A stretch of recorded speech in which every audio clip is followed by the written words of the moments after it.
चाहिए और आप लोग भाग नहीं सकते।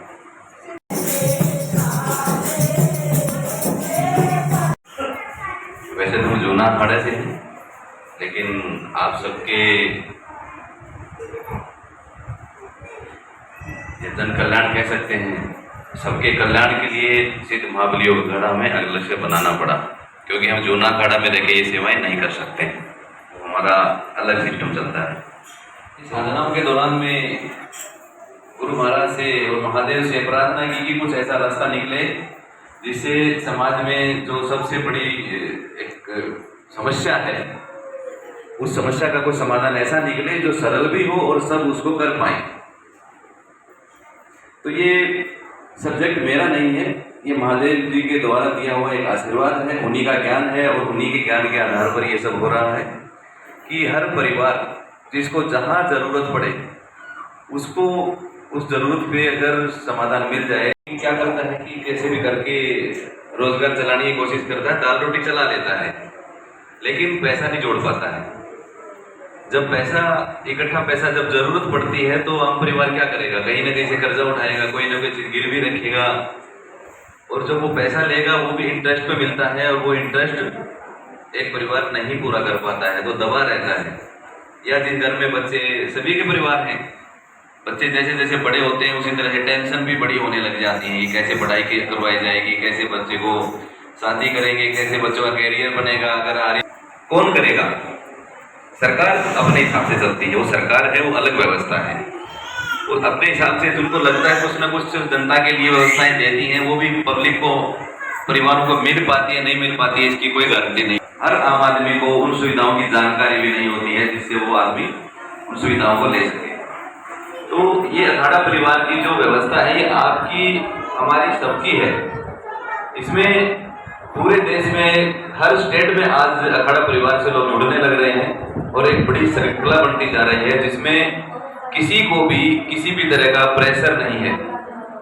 किसी के लिए भी कोई भी अगर व्यवस्था, कोई जिम्मेदारी या कोई भी ऐसी घोषणा की जाती है तो वो सरल हो जाती है। जैसे हमने पिछले साल बाटी माइन क्षेत्र में आए थे, जो इस दिल्ली का सबसे पिछड़ा हुआ और एक साइड का एक इलाका है जहाँ ना कोई सरकार जाती है ना ही कोई ऐसी संस्थाएं जाती हैं जो वहाँ पर किसी को सुविधा दे सके, बहुत पिछड़ा हुआ एरिया है।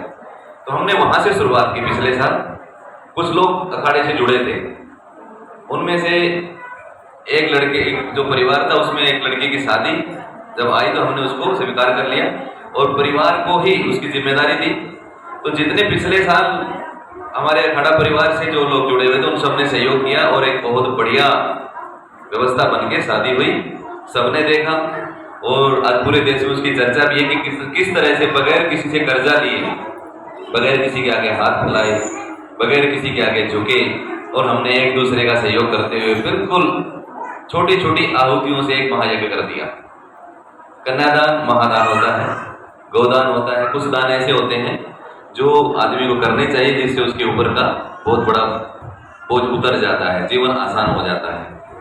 तो ये हमारी एक इस तरह की व्यवस्था है अखाड़ा परिवार कि पूरे देश में जितने भी परिवार के सदस्य होंगे वो एक दूसरे के साथ सहयोग करेंगे। और सहयोग कितना, एक छोटे बच्चे को मनाने जितना, 2, 5, 10, 20, 50, इससे ज्यादा नहीं। और वो भी जब जरूरत होगी तब। किसी को भी ये फर्क नहीं पड़ेगा कि हमने अगर अपनी तरफ से कोई दान किया, वो दान हमारा कहाँ जा रहा है, क्या वो सही जगह जा रहा है या वो गलत जगह जा रहा है, क्या हमारे दिए हुए पैसे के दान का सही इस्तेमाल हो रहा है। ये सब दान देने वाले की भी इच्छा होती है कि मुझे पता लगना चाहिए कि जो मैं दान दे रहा हूँ क्या वो सही जगह जा रहा है।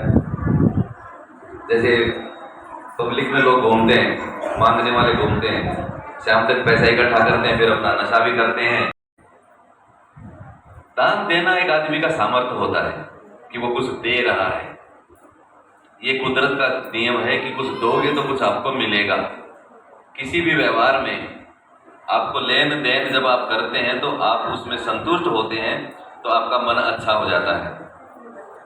तो इसी तरह से बहुत गहराई से इन चीज़ों को समझते हुए जब हम इस विषय को लेके उतरे तो आज पूरा 100%, 99 भी नहीं कह सकते, 100% परिवार अखाड़े के साथ जुड़ते जा रहे हैं।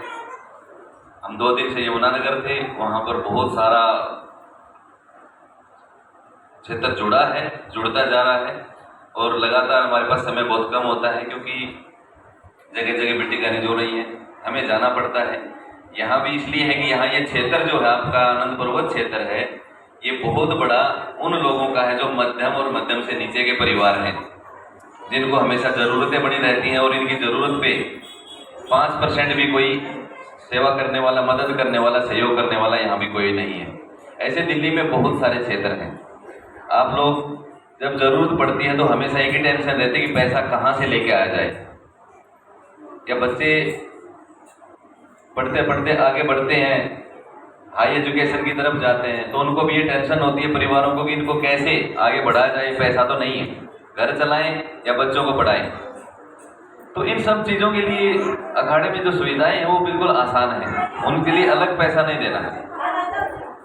जो बच्चा 12 साल से 20-22 साल तक का है उसको 3 महीने के लिए फिजिकल ट्रेनिंग, सरकारी नौकरियों के लिए ट्रेनिंग फ्री दी जाएगी। जो अखाड़ा परिवार का बच्चा है, जो अखाड़ा परिवार से जुड़ा हुआ बच्चा है, उसको दी जाएगी। मान लो किसी को बाई चांस मेडिकल इमरजेंसी हो जाती है तो डॉक्टर क्या करते हैं, या तो पैसा भरो या बाहर निकाल देते हैं। तो जितने भी ऐसे हॉस्पिटल में ऐसी अवस्था आती है उसको तुरंत संभालने के लिए भी अखाड़ा परिवार एक दूसरे के साथ ऐसे ही मदद करता है। कोई ऐसा बच्चा आप सबके परिवार में से लगा लीजिए, किसी भी ऐसे गरीब मध्यम परिवार में से जिनके पास आगे तक पढ़ाने के लिए बच्चे को व्यवस्थाएं नहीं है, ज़्यादा पैसा लग रहा तो परिवार क्या सोचेगा, भाई हम तो नहीं कर सकते हैं। ऐसे ही उसको बच्चे को, उसके हौसले को, उसकी उम्मीदों को वहीं पर कुचल दिया जाता है, किस लिए, पैसे की व्यवस्था नहीं है। तो ये चीज़ें जब हमारे सामने आएंगी, अखाड़ा परिवार में इस टाइप की जो चीज़ें नोटिस करवाई जाएंगी, तो उन बच्चों को भी जहाँ तक वो पढ़ेगा, जहाँ तक वो पढ़ना चाहता है और पढ़ के समाज सेवा करना चाहता है, वहाँ तक उसको पूरी मदद दी जाएगी। किसी भी तरह से अखाड़ा परिवार के सदस्य को कमज़ोर, अकेला और बेबस होने की सोचना भी नहीं है, क्योंकि हम संख्या में बहुत ज़्यादा हैं और यही 70% सामान्य परिवार जो देश को भी चला रहे हैं, धर्म व्यवस्था को भी चला रहे हैं, अर्थव्यवस्था को भी चला रहे हैं, सरकार को भी चला रहे हैं।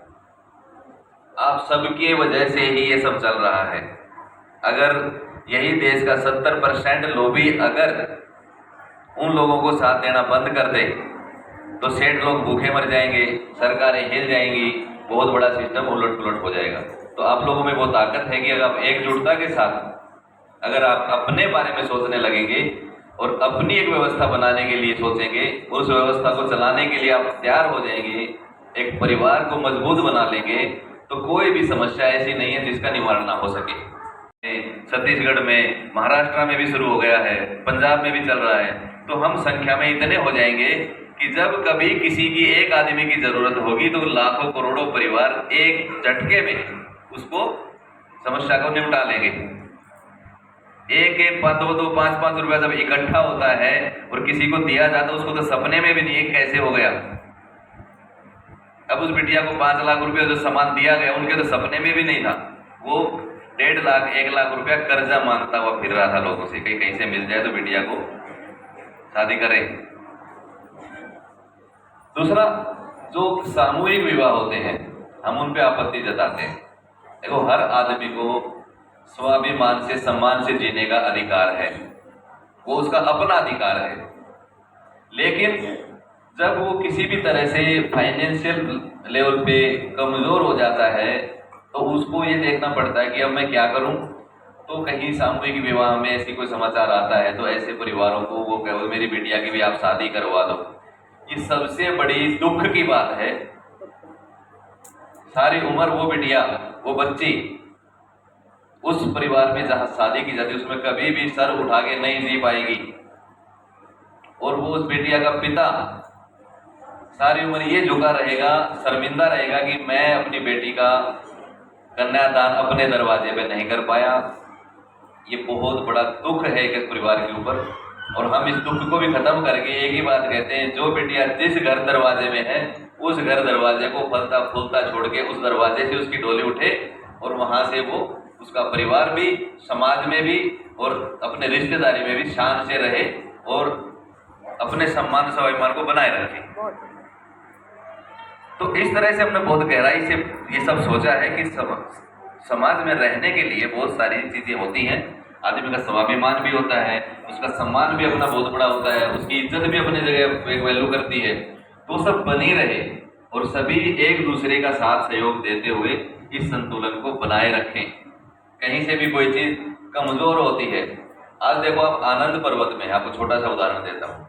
कल आप 200, 500, 1000, 2000 परिवार अखाड़े से जुड़ गए, कहीं भी मार्केट में मिलते हो तो आप मोहल्ले में तो चाहे आपस में मिले ना मिले, लेकिन एक परिवार का हिस्सा आप हो चुके हो। और किसी भी अखाड़ा परिवार के किसी भी व्यक्ति को, किसी भी बच्चे को, किसी को भी कोई तकलीफ हो जाती है और वो समाचार हमारे तक आ जाता है और हम यहाँ के उन सभी 1500 व्यक्तियों को बोलते हुए उस परिवार में परेशानी आ गई है, संभालो। हम इतने आदेश का मतलब मानते कि हमारा आदेश कभी टाला नहीं जाता है। तो वहाँ पर 2 आदमियों की, 10 आदमियों की जगह कितने हो गए खड़े? 1000 आदमी वहाँ पर संभालने वाले हो गए। तो ये परिवार की ताकत होती है। पहले बड़े बड़े परिवार होते थे, लेकिन आज जिस टाइप से छोटे परिवार होते जा रहे हैं, परिवार सिकुड़ते जा रहे हैं, टेंशनें रोजगार और जीविका की बढ़ती जा रही है, उससे बहुत कुछ पिछड़ापन हो गया परिवारों में। तो उसको भी एकजुट करने के लिए और मजबूत करने के लिए और सबको एक दूसरे से जोड़ने के लिए भी परिवार अपना एक बड़ा योगदान देगा। बहुत बड़ा संगठन ताकत होती है और वही सब खुशियाँ होती हैं। जिसके घर में जिसके ज़्यादा बड़ा परिवार होता है, उस परिवार का देखो कैसे मनोरंजन होता है। सभी बहनें आ गई, बेटियाँ आ गई, बुआ आ गई, चाची ताई सब आ गई, 10-20 परिवार में हो गए, तो उस परिवार का रौनक देखिए क्या होती है। और जब जहाँ खुशियाँ होती हैं और वहाँ परिवार छोटा रह जाता है 2, 5, 10 परिवारों में। आप लोगों के लिए यहाँ देखो बराबर में बैठे हुए हैं, किसी भी तरह से जन कल्याण हो, हर परिवार में शांति बने, सुविधा बने, एक संतुलन बने और एक टेंशन दूर हो। तो सबसे बड़ी टेंशन पैसे की होती है, वो दूर हो और हर आदमी चैन से सुख शांति से रहे। सर्वे भवन्तु सुखिनः, सर्वे सन्तु निरामयाः, सर्वे भद्राणि पश्यन्तु मा कश्चित् दुःखात्। का मतलब यही है। ये बड़े बड़े अपने जो ऋषि महर्षि विद्वान सबने यही बोला है कि पूरे संसार में हर आदमी, हर प्राणी, हर इंसान सुख शांति से रहे और खुशियों का हिस्सेदार बनता रहे और सबके मन में हर्ष और उल्लास बना रहे।